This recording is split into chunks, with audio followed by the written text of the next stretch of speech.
Este programa es realizado en alianza entre el Centro de Desarrollo Cultural de Moravia, convenio entre la Alcaldía de Medellín y Confenalco Antioquia, Colectivo Moravia Resiste, Habitantes de Moravia y la emisora La Cuarta Estación.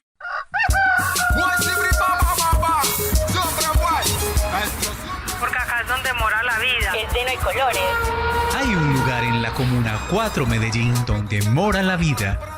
Sus historias viajan al vaivén del viento por el mundo. Una tierra multicultural forjada en la diversidad de su gente y sus costumbres. Al pasar del tiempo, que nosotros estamos viendo que cuando deja de ser basurero para hacer tanto y que no perdimos el tiempo en colaborar, en pensar en los demás. Es el sentido de pertenencia, porque en este momento, por ejemplo, todo lo que decía una constitución se viera reflejado en Moravia. Ahora suena Moravia, Patrimonio Vivo, Comunidad, Memoria y Transformación.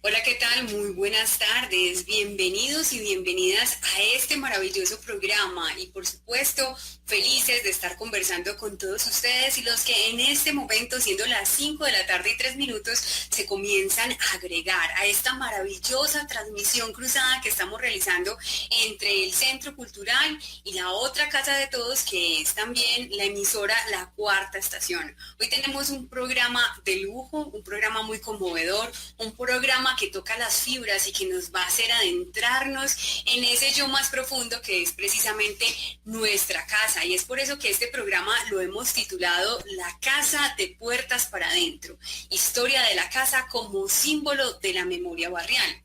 Y es que precisamente hoy esas condiciones que estamos viviendo en medio de una pandemia nos han confinado en nuestras casas, donde esas ventanas físicas, esos dispositivos móviles como ventanas al mundo, se convierten prácticamente en ese único rinconcito que nos ha quedado para seguirnos encontrando con el otro. Aunque poco a poco nos vamos reactivando, la virtualidad sin duda es una herramienta muy potente que nos ha permitido estar mucho más cerca. Y es por eso que si ustedes se están conectando en este programa y se preguntan de qué vamos a estar hablando en este programa de Moravia Patrimonio Vivo, precisamente vamos a hablar de la Casa de Puertas para Adentro, que es una serie de contenidos narrados desde la estrategia de la memoria barrial del Centro de Desarrollo Cultural de Moravia para una iniciativa denominada Toma Patrimonial. Y precisamente para conversar de este tema hemos traído a los más expertos o a personas que también han vivido de cerca y de la mano con la comunidad este proceso de construcción colectiva. Entonces, en este momento para mí es un agrado poder saludarlos a cada uno de ellos. Estamos hablando de Mónica Saldarriaga, coordinadora del área de memoria barrial, a Juliana Paniagua, comunicadora de memoria barrial y la revista ¿Qué pasa? Y por supuesto el caballero de hoy es Cristian Torres, narrador audiovisual. Muy buenas tardes, chicos. Salúdese de cada uno. Empecemos con Mónica. ¿Cómo estás? Hola, ¿qué tal? Muy buenas tardes para todos y para todas. Bueno, y muy feliz de estar en este espacio y de poder contar cómo fue todo este proceso de investigación y de producción de estas memorias de la toma patrimonial. Muchas gracias. Excelente, Mónica, bienvenida. Cristian, ¿cómo vas tú? Hola, buenas tardes. Bien, también muy contento también de poder compartir un poco la experiencia que vivimos desde la casa de todos, de meternos virtualmente a otras casas también. Muchas gracias por la invitación. No, gracias a ti por estar aquí. Juli, ¿cómo vas tú? ¿Cómo vas en tu casa? Hola, en mi casa muy bien y muchísimas gracias por invitarnos, además porque esta es una oportunidad para contarle a otra gente esas historias que encontramos y porque es un reconocimiento también a todas las personas que apoyaron este proceso de investigación. Entonces, bueno, muy chévere que nos hayan invitado. Excelente. Entonces, muy bien, para todos los que van llegando ahí, ya saben, pues vamos a hablar de la casa y de las casas en Moravia. Y para abrir esta conversación con ustedes tres, que son nuestros invitados, quiero preguntarles, primero, cada uno me va a contar, para ustedes, ¿por qué consideran que la casa es una parte tan fundamental del patrimonio de Moravia? Mónica, cuéntanos.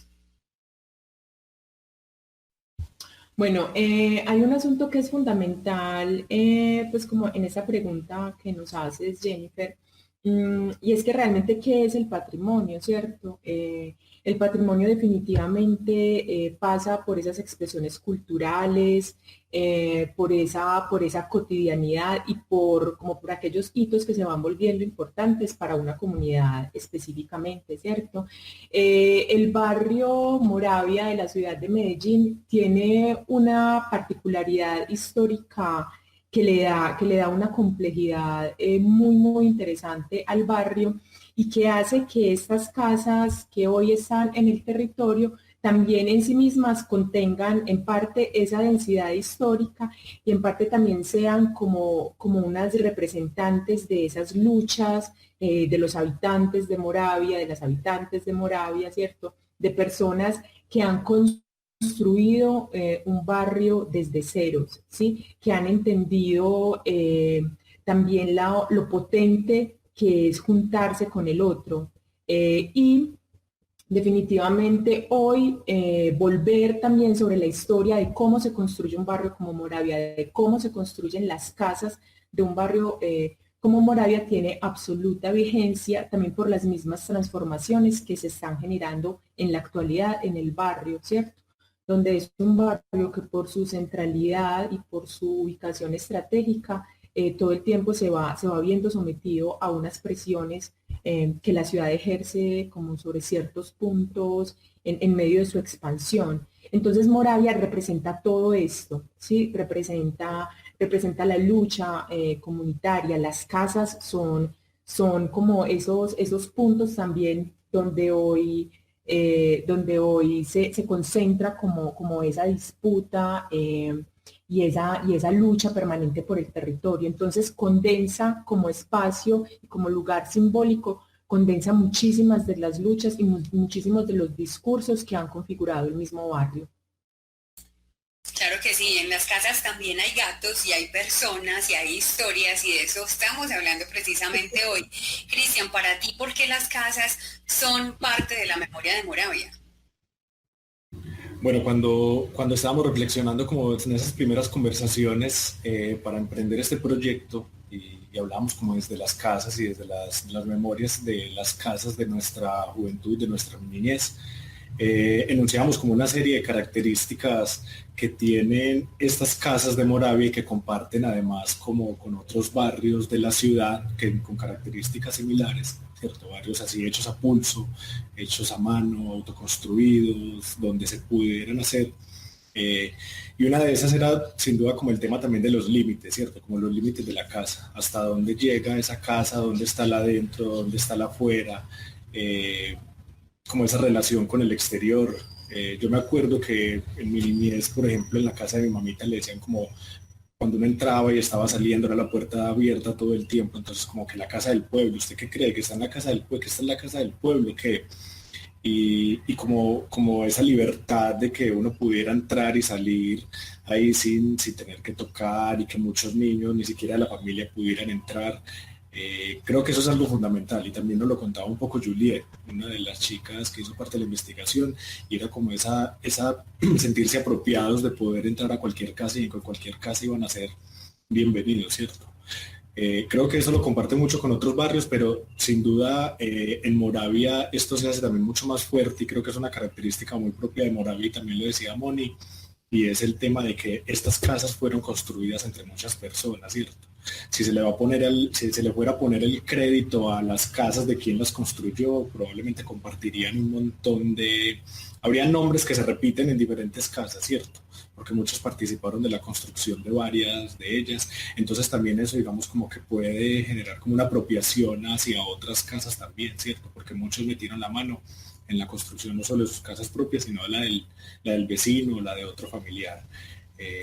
Entonces nada, creo que eso es como algo muy bonito y muy característico y que lamentablemente pues va como un poco en vía de extinción también esa relación con esas casas, con el exterior y el adentro, el afuera y ese patrimonio común un poco, ¿cierto? Como propiedad común del derecho de poder entrar y pertenecer a otras casas también, así como desde la casa también pertenecer a la afuera, ¿cierto? Y habitar la parte de afuera, sacar la sala, sacar la silla, tener afuera cuadros y como un montón de cosas que también se van tomando un poco la calle, y la calle se toma la casa también un poco. Claro que sí, es que son las casas en el barrio y el barrio dentro de la casa de uno y cómo se comunican unas con otros. Y bueno, acá tenemos también a alguien que ama la comunicación. Juliana, cuéntanos tú, ¿qué opinas de esta pregunta? ¿Por qué crees que las casas hacen parte de la memoria de Moravia y son tan importantes? Bueno, muy en la línea de lo que decía Cristian, yo creo que las casas no solamente hacen parte del patrimonio de Moravia, sino de la ciudad, ¿cierto? En una ciudad que cada vez se está obligando a crecer en altura porque ya no hay más espacio para extenderse. Las casas casi que también se están volviendo un objeto en vía de extinción, ¿cierto? Podemos ver un montón de edificios, un montón de casas que se están perdiendo en muchos sectores de la ciudad y que ahí están desapareciendo también un montón de historias. Entonces creo que un poco estábamos pensando en eso, además porque la casa es una huella en sí misma, ¿cierto? Es un rastro material de la historia. Y la casa representa un montón de transformaciones, o sea, casi que nosotros podríamos ver en Moravia la evolución de esas casas desde que eran unos ranchos, después con las mejoras que les iban haciendo, después lo que son ahora en casas de material, pero todo eso que es una mejora física, lo que representa también es una transformación social, ¿cierto? Lo que representa la capacidad de organización de la gente, lo que representa... creo que también es muy hermoso en la casa como huella pensar en que no solamente es ese lugar material que nos da refugio, sino que es un lugar simbólico del afecto, de la seguridad, y que en Moravia, como se da esa relación tan particular entre lo íntimo y lo público, pues la casa deja de ser un patrimonio privado para convertirse como en una conquista comunitaria. Entonces creo que desde ahí es súper notorio ese tema del patrimonio, no solamente desde lo material, sino sobre todo desde el afecto, porque creemos, o por lo menos eso fue lo que encontramos en esas historias, que son casas cruzadas totalmente por el amor, por la pasión, también por la rabia, ¿cierto? Por la rabia, el sentimiento de injusticia frente a una ciudad que le niega a una comunidad el derecho no solo a una vivienda, sino el derecho a la ciudad, el derecho a habitar dignamente un espacio. Entonces ahí en esas casas confluyen todos esos sentimientos y eso hace que la casa como símbolo sea muy poderoso.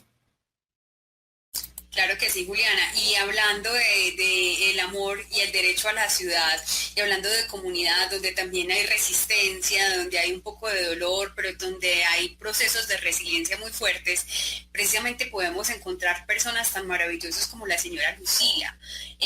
Cuéntame, Mónica, un poco acerca de doña Lucila y su participación en este proceso de esta investigación y esta toma patrimonial.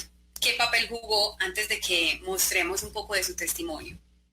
Bueno, doña Lucila Arango de Tobón es una de las mujeres que ha forjado pues el barrio, ¿cierto? Ella llega mediando un poco el siglo pasado, mediando los años 60 aproximadamente. Es una mujer que en su propia historia de vida ella logra contarnos cómo la casa ha sido sinónimo de su lucha, primero como mujer con unos hijos, ¿cierto? Después ella nos abre como el espectro de la casa para entenderla como lugar de acogida, como lugar de disputa, hoy como lugar también de la alegría, del placer, de sentir que tiene un lugar en el mundo.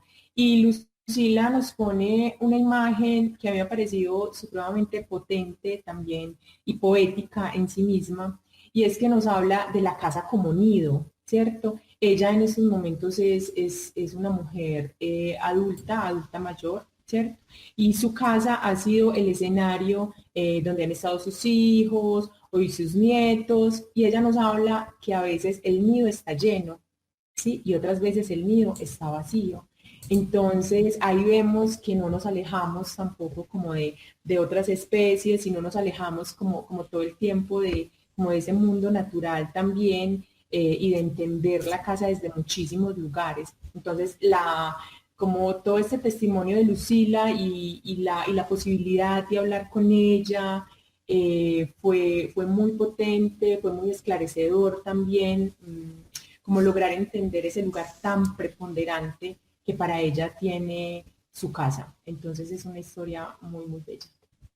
Claro que sí, Mónica, y además tenemos entendido que ella se siente muy orgullosa de haber construido su casa y pasar de un tugurio de cartones a tener una casa de 4 pisos, donde sus hijos y sus nietos han tenido un hogar, donde le han dado ese brillo y esa calidez a ese espacio que ellos habitan, y por eso, para ampliar la perspectiva sobre la vivienda, sobre el hogar en Moravia, entonces los invitamos a todos a ver y a escuchar un poco de la historia de doña Lucía.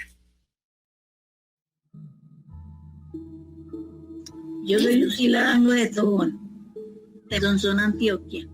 Yo vine aquí en el 73, tenía como 37 años. El primer ranchito porque yo vine a vivir acá, de la amiga que me había traído, que me había insinuado que me viniera para este barrio, entonces ella me cedió un pedazo de rancho de ella, era una pieza, y yo le di 250 pesos por eso. No 250,000, sino 250 pesos. Entonces, ya me acomodé a vivir ahí, una piecita ahí teníamos la cocina y ahí nos acomodamos. Cuando al lado de donde yo estoy ahorita era un pedazo baldío ahí, un pastal, y mucha hierba. Entonces un día le dije yo al esposo de la amiga mía que si en ese pedazo que había ahí baldío no podría yo hacer me dijo, si usted ve redondita, yo le ayudo. Fui por allá, al frente, donde es el Parque Explora ahorita, eran unas bodegas de madera. Entonces por la tarde, por la madrugada, le regalaban madera a la gente que fuera a pedir madera. Entonces yo fui y me dieron madera, y entonces ahí construí madera y hice la casita la primer vivienda que tuve fue que pedí madera y entonces la hice.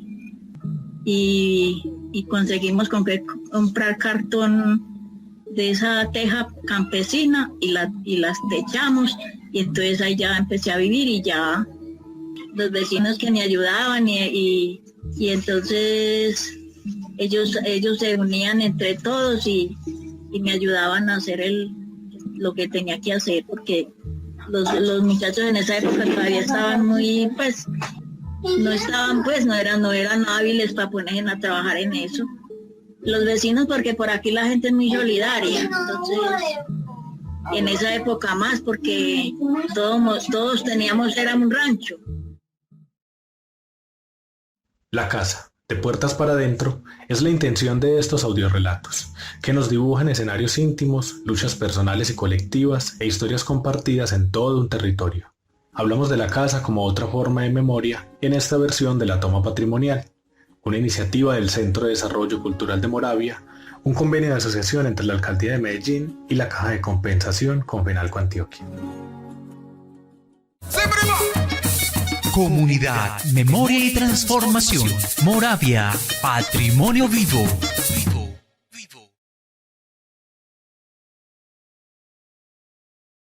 Moravia, patrimonio vivo. Muy bien, y continuamos con este maravilloso programa desde acá, desde esta casa hermosa que la pusimos muy linda hoy precisamente para hablar de eso, de la casa de puertas para adentro, historias de la casa como un símbolo de vida barrial.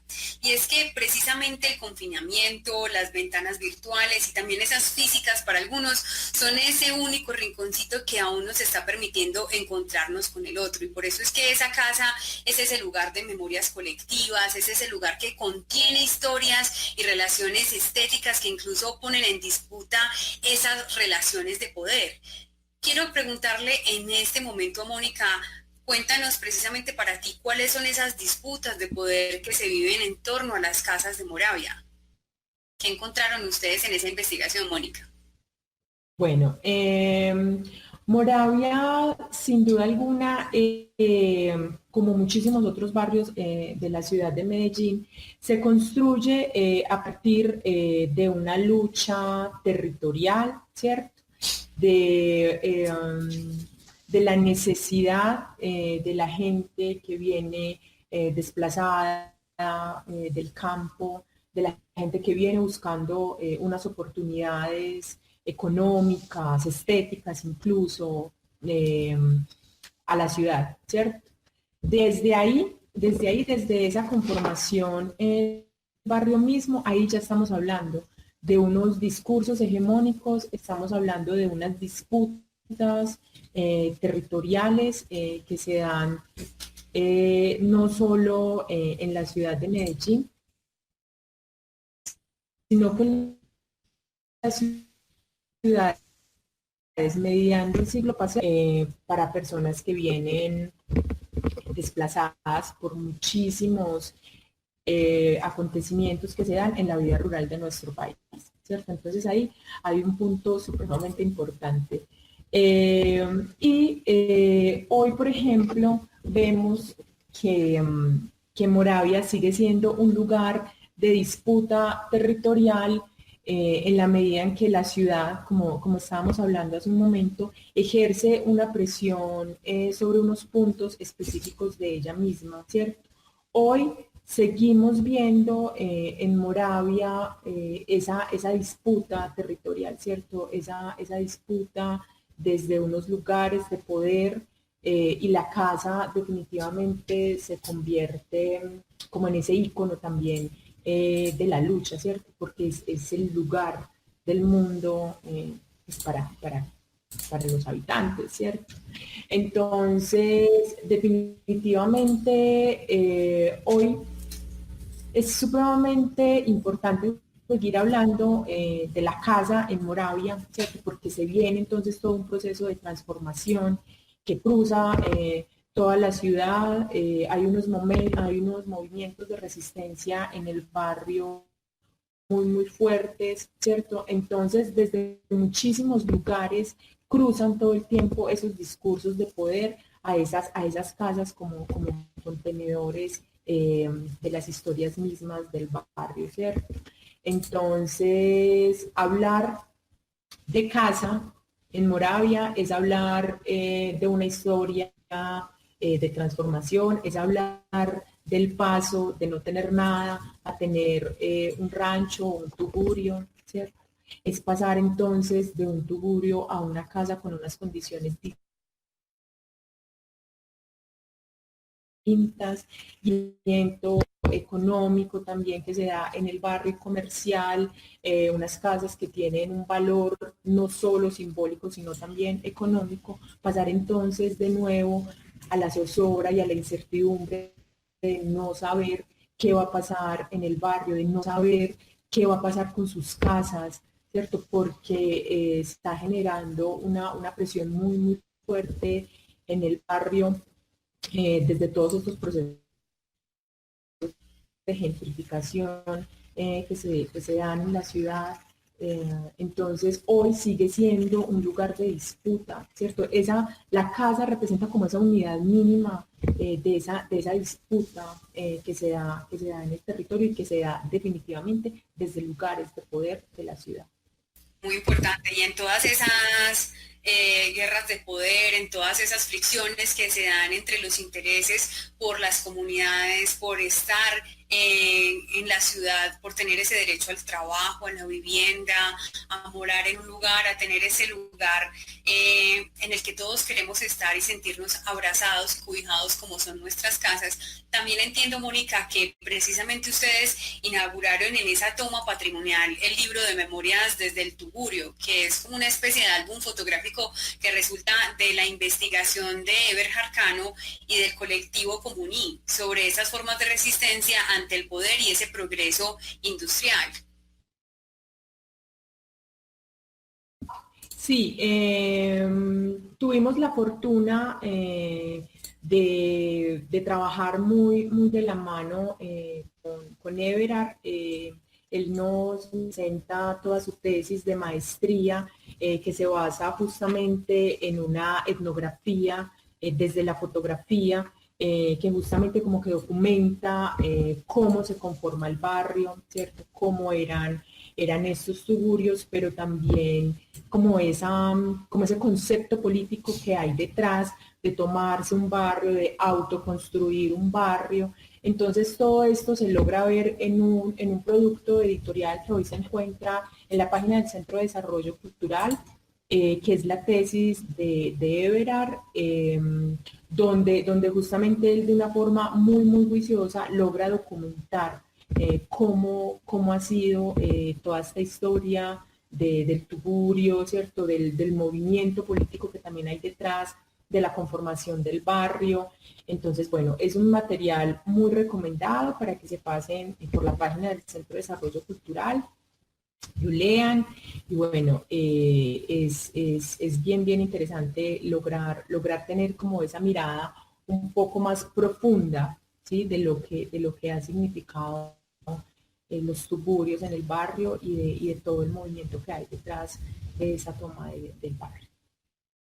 Excelente, ¿no? Yo creo que a todos los que estamos viendo estas transmisiones a través de el Centro de Desarrollo Cultural de Moravia o de la Cuarta Estación, nos causa bastante curiosidad ver un poco más de esas memorias. Obviamente, en este momento vamos a tener el privilegio de poderlo hacer desde esta transmisión, pero también los invitamos a todos a que en el momento que haya oportunidad también los visiten en el Centro de Desarrollo Cultural de Moravia. Así que precisamente vamos a escuchar y vamos a ver en palabras de Everard Cano lo que significa ser un tuguriano. Así que los invitamos a ver el siguiente video. Bueno, pues Memorias desde el Tugurio trata como de acercarse a resignificar un poco como esa categoría, ¿cierto? El tema del tugurio y los tugurianos y tugurianas. Normalmente pues nosotros estamos acostumbrados como a entender, o cuando nos referimos a la palabra tugurio como a lo feo, a lo que se tiene que desechar, ¿cierto? Como a lo que está maltrecho. Y pues uno empieza a rastrear un montón de cosas y pues sí, encuentra que hay ciertas similitudes, por ejemplo, de relacionar el tugurio con casas, digamos, de cartón, de lata, ¿sí? Y que no solo pues es una palabra que hace referencia a esas formas de vivir pues acá en Colombia, también pues existen a nivel de Latinoamérica, digamos, algunas referencias parecidas a ese concepto de tugurio, conventillo, villa miseria. Sin embargo, yo siento que es bien importante reflexionar sobre cómo, a pesar de esa imagen que se tiene desde afuera de lo que es el tugurio, pues el tugurio y los tugurianos y tugurianas quienes los habitan tienen otra visión desde adentro. Si bien estamos hablando de gente empobrecida, de gente que por ciertas circunstancias llegó a nuestra ciudad en particular, pues para hablar de este proyecto por situaciones complejas en la ruralidad, tanto como del conflicto político-social armado, como también del abandono por parte del Estado y la falta de oportunidades también que tiene el sector campesino, y que esas dos cosas mezcladas pues lo que hicieron fue que mucha población arribara a las ciudades huyendo de la violencia o con la promesa de que sus vidas iba a ser mucho mejor, y que de alguna otra forma fue la desilusión también que muchos y muchas de ellas encontraron. Entonces, encontrarse con esas personas y con esa palabra fue bien significativo, o es bien significativo, porque no es la referencia a lo precario, es una marca que otorga cierta identidad a lo que son, a esas personas empobrecidas, desplazadas forzosamente de sus territorios, pero que de alguna u otra forma eran esas personas también que podían, con la solidaridad como bandera, salir adelante entre todos y todas, construir sus propios proyectos, digamos, cooperativos, de autogestión. Y es una visión totalmente diferente, ¿cierto? Eso digamos como que trastoca esa imagen que tenemos desde afuera, lo que es el tugurio, lo que es el tuguriano, y nos pone, digamos, a entender otras situaciones, digamos, un poco de mayor, pues como con mayor amplitud, y que para Memorias desde el Tugurio es muy importante eso, ¿cierto? Los tugurianos y las tugurianas que hicieron parte de esta investigación, con las cuales se construyeron incluso muchos afectos, que hasta hoy se conservan esos afectos, permanecemos en alguna comunicación permanente. Es bien bonito encontrarse que para ellos y para ellas ser tuguriano no era nada diferente a ser ciudadano, ¿cierto? Nada diferente de ser pues como habitante de Medellín. Sus luchas, sus apuestas.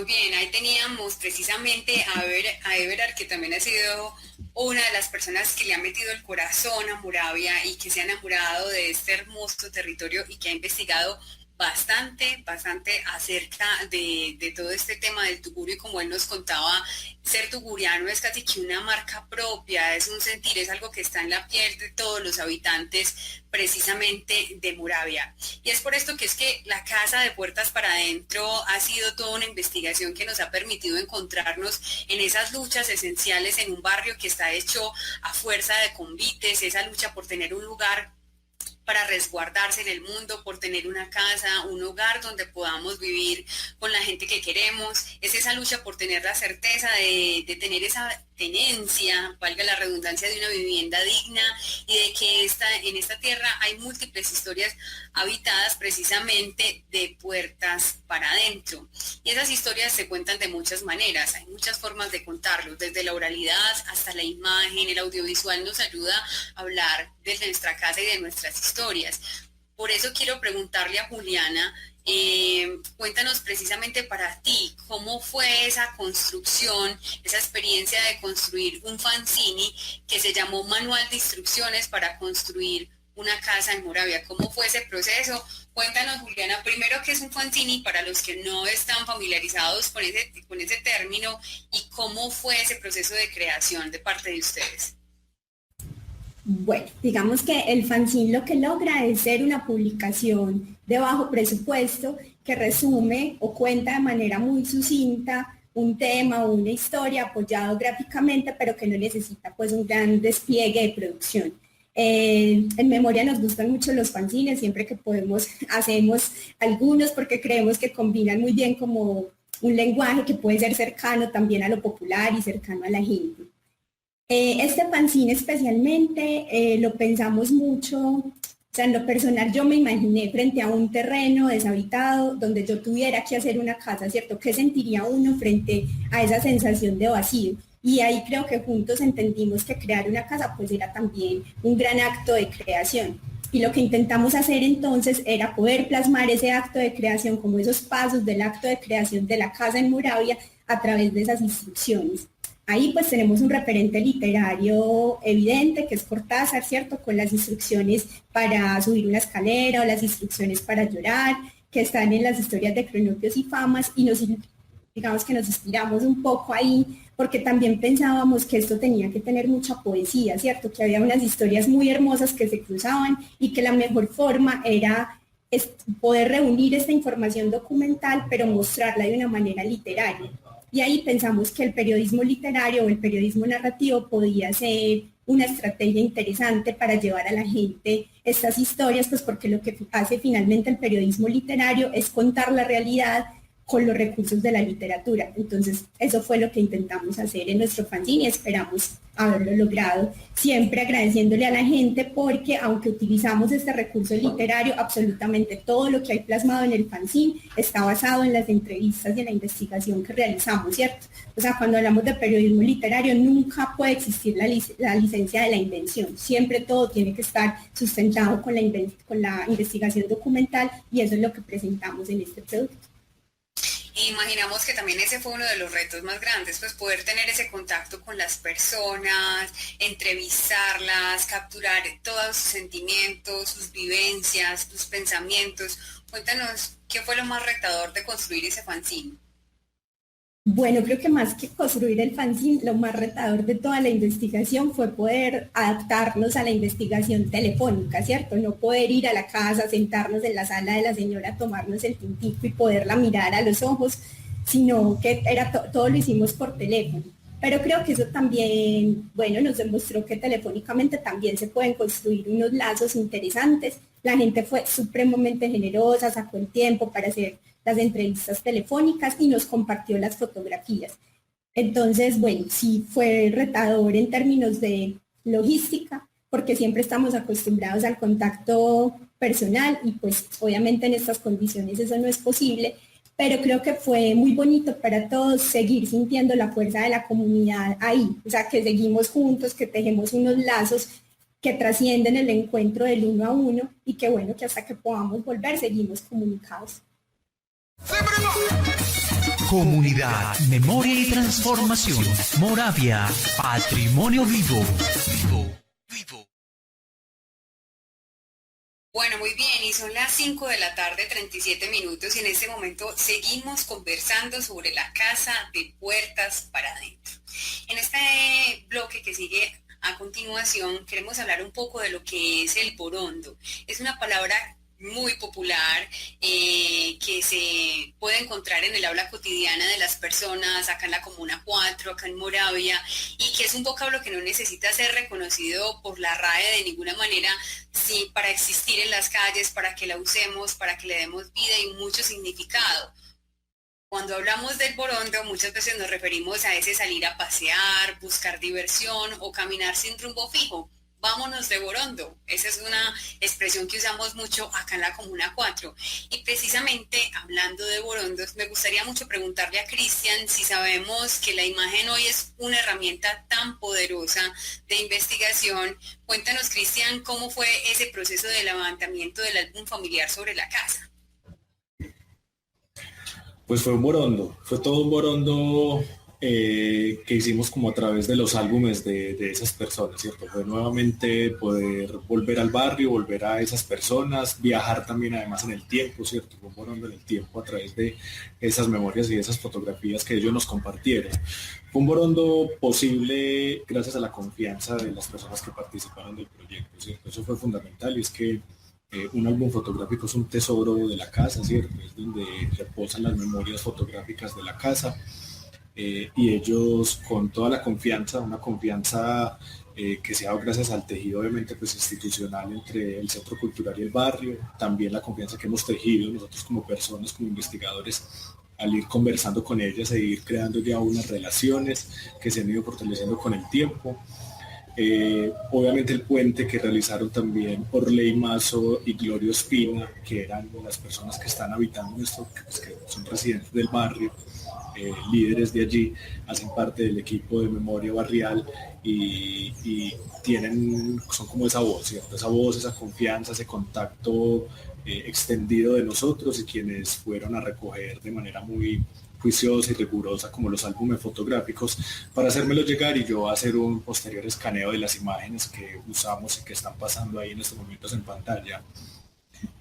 La otra gran confianza de ellos, que también, y es algo muy particular que yo he encontrado en Moravia, dentro de los proyectos fotográficos que he participado en la ciudad o en los recorridos y borondos fotográficos, he encontrado que en Moravia hay una dignidad por la imagen impresionante, ¿cierto? El moravita se siente digno de su imagen, de la fotografía que lo representa, de su casa, de su facha, de su fachada, y no tiene como vergüenza ante las fotografías por esto, ¿cierto? Y estas fotos, muchas de ellas fue poder entrar también a esas intimidades, ¿cierto? Ellos también nos abrieron la puerta del álbum y permitirnos entrar al baño de un niño, escenas de intimidades, pues como muy de eventos, de momentos ahí como muy especiales, y que hablan pues como también de esas otras memorias y de esas historias que pasan al interior de la casa.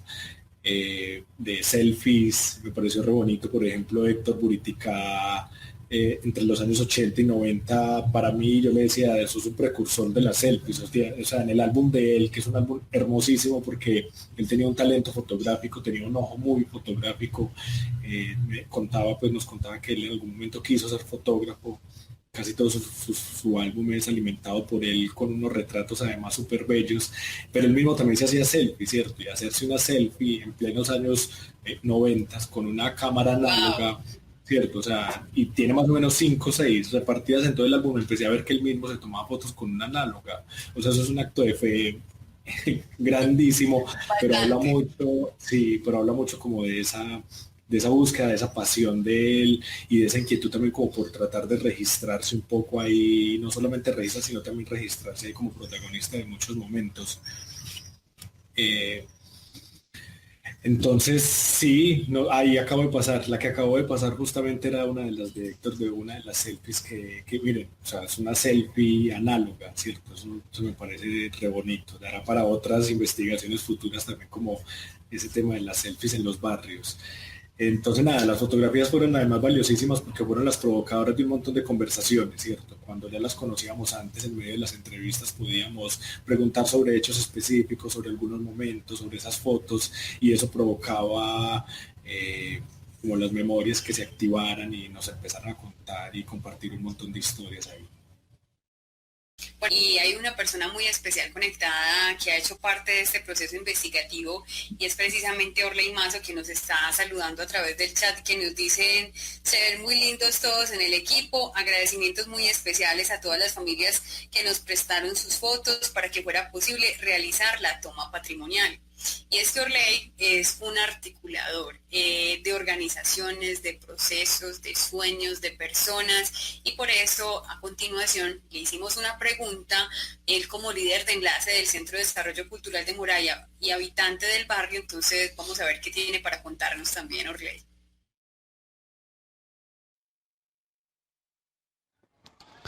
Empezamos pues a indagar sobre la historia de varias personas que ya llevan tiempo en Moravia, de cómo había sido esa evolución de construir sus viviendas, sus hogares, sus familias, a través de una casa, que como bien saben anteriormente eran mal llamados tugurios, pero que en esos tugurios o en esas 4 tablas, como decían algunos personajes que llegaban al territorio, se construían verdaderas familias,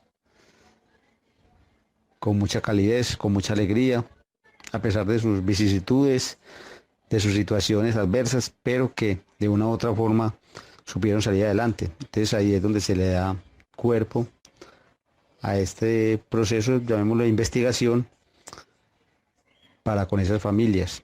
Entonces empezamos a tocar las puertas de estas familias que fueron escogidas también así aleatoriamente, pero que fuimos ganando confianza o que tuvimos un reconocimiento por parte de ellos. Y como les digo, nos confiaron sus fotografías antiguas, sus vivencias, de cómo tenían sus viviendas anteriormente, y que nos contaran también cómo han hecho y cómo han evolucionado y de lo que tienen hasta el momento. Entonces es así como llegamos a este punto de encontrar, de narrar esas fotografías, y ya con el equipo de trabajo, que es donde estamos los compañeros Gloria Espina, Juliana Paniagua, Mónica Saldarriaga, Cristian Torres, Joana Espinosa y yo, empezamos a hacer como ese proceso de investigación y de que nos contaban esas historias. Entonces la compañera Gloria Espina y yo fuimos los encargados acá en el territorio de hablar con las familias para que nos mostraran, nos contaran qué fotografías tenían de lo que era antes su vivienda, y entonces empezamos a hacer como ese rastreo y esa consolidación de las fotografías, y ya las entregamos al equipo ya de investigación, ya de ilustración y todos los otros compañeros, para que se generara pues este proceso. Y ahí es donde se genera pues y se hace toda la construcción colectiva, que como te digo tuvo varios componentes, como fue la visita, el adentrarnos a sus casas, mirar sus álbumes de fotografías, escoger las fotografías. También ellos las escogían porque era la que más representaba o la que más representatividad tenía en su historia. Entonces simplemente nos las entregaban y ya nosotros las entregábamos pues al compañero Cristian, o como les digo, al equipo de trabajo, y ya ellos se encargaron. En estos momentos hay una exposición de 2 pendones donde está la palabra Grande Moravia, y con todas las fotografías que recogimos se fueron diseñando las letras, y entonces se va contando como esa historia de lo que tenían antes, que eran mal llamados tugurios, pero que en sí eran sus viviendas y era lo más sagrado que tenía en su momento, hasta que fueron superando esos tiempos, esos momentos, y ya hoy en día tienen sus casas en material. Algunos tienen todavía su familia, viven todos allí en la misma casa de 2, 3 pisos.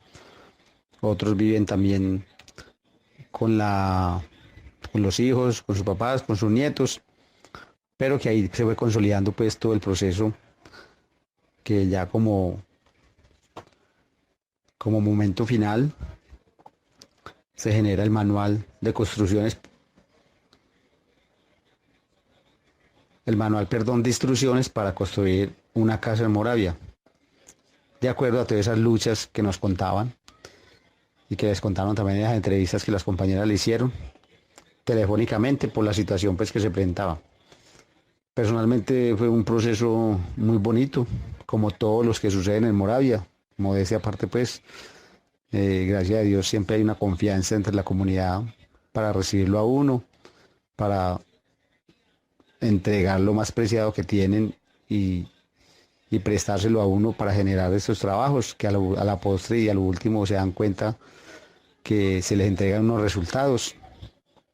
Precisamente ayer estuve con la compañera Gloria entregando los fanzines, que es como les digo el manual de instrucciones para construir una casa en Moravia, y se sintieron súper halagados, súper contentos por los resultados que se habían obtenido y que no creían que las palabras que ellos habían dicho iban a estar reflejadas en los pendones con sus fotografías y en el fanzine que se les entregó, sobre todo lo que contaban de lo que era el tesoro más preciado que todas tienen, que es su vivienda, donde hoy se encuentran muy feliz con su familia. Moravia, patrimonio vivo.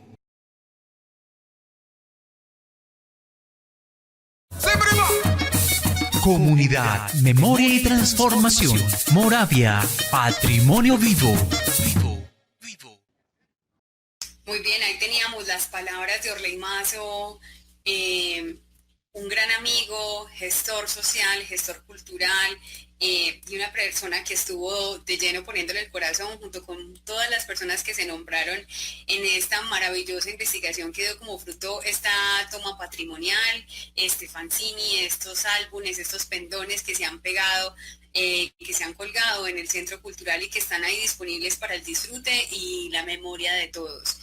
Lastimosamente se nos está acabando el tiempo de este programa y queremos despedirnos de esta conversación sobre la Casa de Puertas para Adentro, una experiencia de investigación sobre la memoria barrial que es patrimonio vivo de Moravia de una manera muy especial, y es precisamente agradeciéndole a todas las personas como Luis Orley que hicieron parte de esta toma patrimonial, que hicieron parte de esta investigación. Por favor, una despedida de cada uno de ustedes. Mónica. Bueno, primero, muchísimas gracias por este espacio.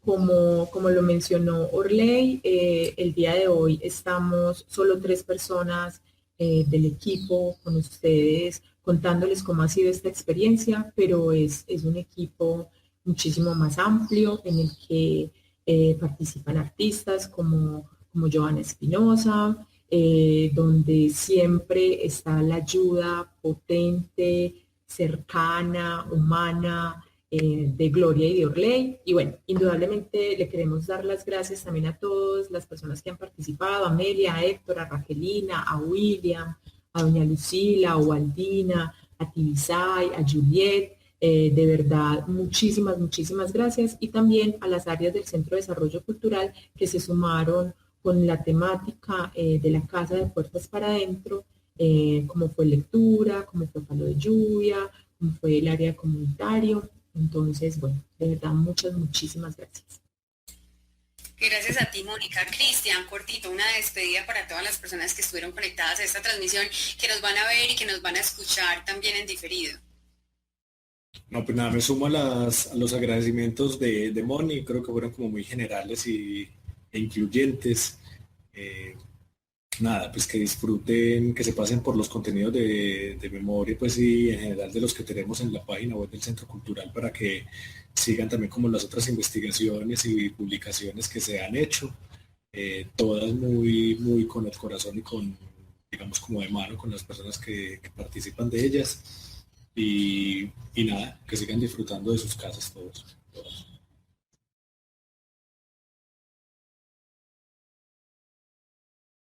Willy, por favor, cuéntanos tú también ese mensaje corto de despedida que le quieres enviar a la comunidad y a ese grupo amoroso que realizó este trabajo. Bueno, yo creo que en este trabajo, dada la distancia, creo que sentimos como nunca cuando vimos ese aviso de Moravia es mi casa, creo que todos lo sentimos como propio. en este distanciamiento nos dimos cuenta que también Moravia es nuestra casa, así no vivamos ahí siempre, pero nuestro trabajo hace que también sintamos ese lugar como propio. Entonces creo que esta es la cuñita para decirle a la comunidad que los extrañamos mucho y que esperamos regresar muy pronto para que nos podamos abrazar otra vez porque hace mucha falta. Claro que sí, también sea el espacio para agradecerle a las áreas del Centro de Desarrollo Cultural que se vincularon en este proceso. Mónica o Juliana nos cuentan cuáles fueron y démosles las gracias a todos en sus casas o donde estén.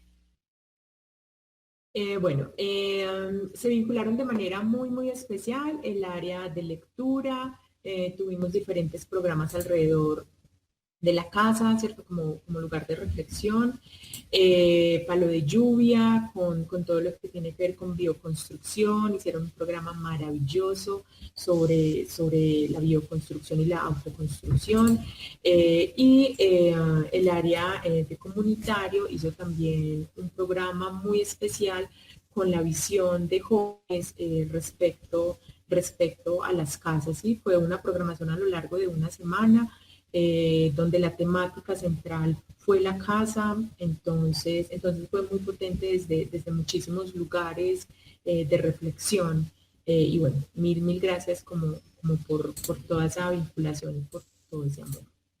Moni, nos faltó el área de comunicaciones también ahí, que hace parte, claro, que nos ayuda en la producción de estos programas, que apoya toda la investigación y la realización de los productos. Entonces también pues muchas gracias a María Juliana y a Juan Esteban, que están ahí siempre también como detrás de las cosas que hacemos. Así que bueno, como les prometí, hemos hablado de una mujer súper especial que es un orgullo para nosotros, no solamente por su gestión social, sino por sus historias de emprendimiento, su amor por el barrio, y estamos hablando precisamente de Juliet. Una mujer que ve su casa como un eco de su barrio, es una extensión para ella de su vida comunitaria que la hizo precisamente posible gracias a la construcción de ese hogar y de esa familia que lo hizo precisamente de la mano con sus vecinos, de la calle y de la calle a la casa y viceversa, precisamente porque existían esos mandados del almuerzo, pero también ese aporte cooperativo que hacían los vecinos en la cuadra, porque alguien necesitaba tirar la plancha o porque querían embaldosar o mejorar el baño, la cocina.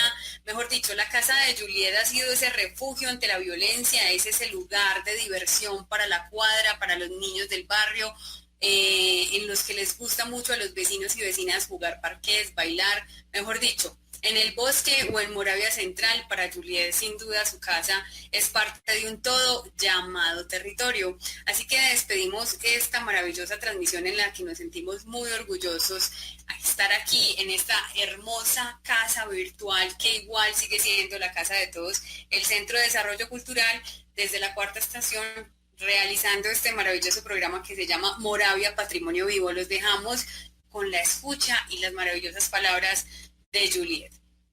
Hasta una próxima ocasión. Bueno, mi nombre completo es Juliet Catalina Pérez Hernández, tengo 36 años. Desde que nací mi familia residió acá, hemos tenido como pequeños periodos en los que hemos estado en otros lugares, pero la mayor parte del tiempo ha sido Moravia. En el bosque, que es nuestra casa propia, queda por la 78C. Sí, pues todavía es nuestra casa. Lo que pasa es que nosotros, digamos que de un tiempo para acá, por cuestiones económicas, cambiamos nuestra casa y la volvimos un inquilinato, porque era más rentable volverla un inquilinato porque era muy grande y nosotras tres íbamos a vivir a un espacio más pequeño y con el, digamos que con el dinero que nos quedaba, pues mercar, pagar servicios, el resto. Hemos vivido en otras casas en esa dinámica de pagar arriendo, pero dentro del barrio siempre. Mi casa era un ranchito pues muy precario, como con, pues sí había para tejas bien, pero si no un plástico era el techo. Entonces que los gatos se metieron a la cocina a robarse la comida, eso no era una novedad, eso era del día a día. Y era como vivir con el vecino, o sea, realmente, literalmente lo separaba una cortina de madera, de plástico, de lo que fuera, pero no era una pared, era una cortina. En ese tiempo, más que la casa era como la calle, porque uno sabía que dentro de la casa pues eran muy poquitas las casas que tenían televisor o teléfono, pues facilidades para uno encontrar algo divertido que hacer dentro de la casa. Entonces pues sí, ahí estaba la casa y me imagino que mi mamá tiene un montón de cosas para contar desde las dificultades que era vivir en un rancho.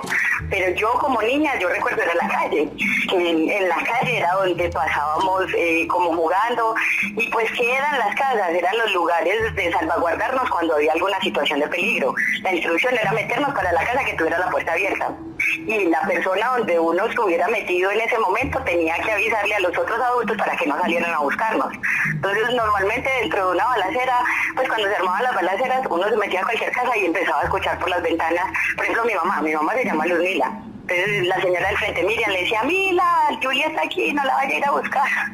Y así, entonces eso se escuchaba normalmente dentro de las balaceras. Es como que lo que más recuerdo de ese tiempo, de cuando estaba muy chiquita, que era como el tiempo más difícil. Las casas eran abiertas completamente todo el tiempo, y las casas eran muy poquitos los vecinos que eran, digamos que ensimismados en su mundo. La mayoría eran de una vida comunitaria, porque pues como les digo, no había condiciones para uno decir, no, es que me voy a encerrar en mi casa, ¿a qué?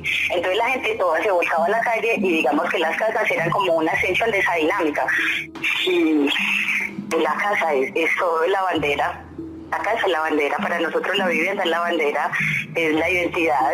Por ejemplo, las intervenciones con el Estado, yo les digo, es que ustedes, por más que lo intenten, no tienen para pagar lo que significan estas casas para estas familias, porque no es una cuestión ya únicamente económica o legal, las cosas trascendieron mucho, y es porque son personas que llegaron a ese territorio literalmente con una mano adelante y la otra atrás, y hoy en día pueden decir, yo tengo casa propia.